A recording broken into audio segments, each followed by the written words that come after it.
आपल्यासोबत आहेत मंत्री अनिल पाटील. सर, काय सांगाल, आज खरं तर जो बजेट सादर करण्यात आलेला आहे यावर विरोधक जे आहेत कडाडून टीका करताना बघायला मिळतात, काय एकूणच प्रतिक्रिया? येणाऱ्या काळामध्ये आता तर तुम्हाला या बाबतीमध्ये बजेटवर विश्लेषण जे असेल माननीय DCM आणि CM थोड्या वेळामध्ये आपल्याला देतीलच. परंतु अतिशय संतुलित असलेलं बजेट आज अजितदादांनी या ठिकाणी सादर केलेलं आहे. 4 महिन्याकरता लागणारा खर्च जो असणार आहे त्याच्या बाबतीमध्ये खऱ्या अर्थाने विचार केला गेलेला आहे आणि मूळ बजेट जे आहे ते पुढच्या जुलै महिन्याच्या काळामध्ये आपल्याला बघायला मिळेल.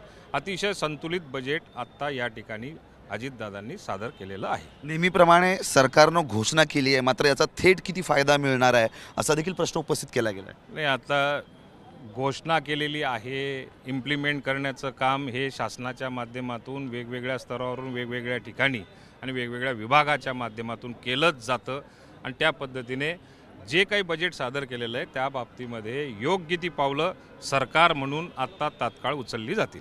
पण आता सगळ्यात महत्त्वाचं म्हणजे बारामती मतदारसंघ, या बारामती मतदारसंघामध्ये अजित पवार गटाचं राष्ट्रवादी नेमकी कशा पद्धतीने तयार करते, कारण सुप्रिया सुळे वारंवार कुठेतरी आरोप प्रत्यारोप करताना बघायला मिळत आहेत. नाही, आता पायाखालची वाळू ज्या वेळेला सुप्रियाताईंची घसरताना आपल्याला दिसते, घसरलेली दिसते, त्यामुळे या पद्धतीचे आरोप ते बारामतीमध्ये जाऊन करतायत. ते काही त्यांना त्यांच्या राजकीय जीवनामध्ये त्यांची राजकीय उंची बघता त्यांनी हे करणं अपेक्षित नव्हतं आणि त्यांनी करायलाही नको.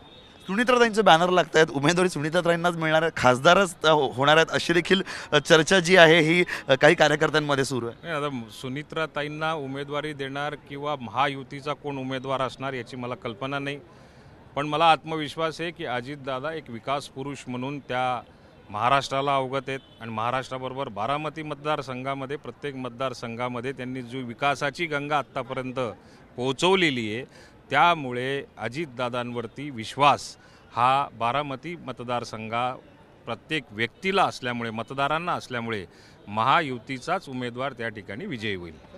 आपल्यासोबत होते मंत्री अनिल पाटील. यांनी टाइम्स नाऊ मराठीशी बोलताना खरं तर बजेटवरही भाष्य केलेलं आहे. जो बजेट सादर करण्यात आलेला आहे तो बजेट अगदी योग्य रीतीनं सादर करण्यात आलेला आहे, लवकर त्याची इम्प्लिमेंट करण्यात येतील. आणि त्याचबरोबर बारामती मतदारसंघाबाबत बोलताना सुद्धा सुप्रियाताई खरं तर यांची जीभ जी ती घसरत चाललेली आहे, त्यांचा अभ्यास कमी अशी देखील टीका जी आहे ही टाइम्स नाऊ मराठीशी बोलताना अनिल पाटील यांनी केली आहे. Video journalist जॉर्जसह Harshal बदाने Patil, times now Marathi, Mumbai.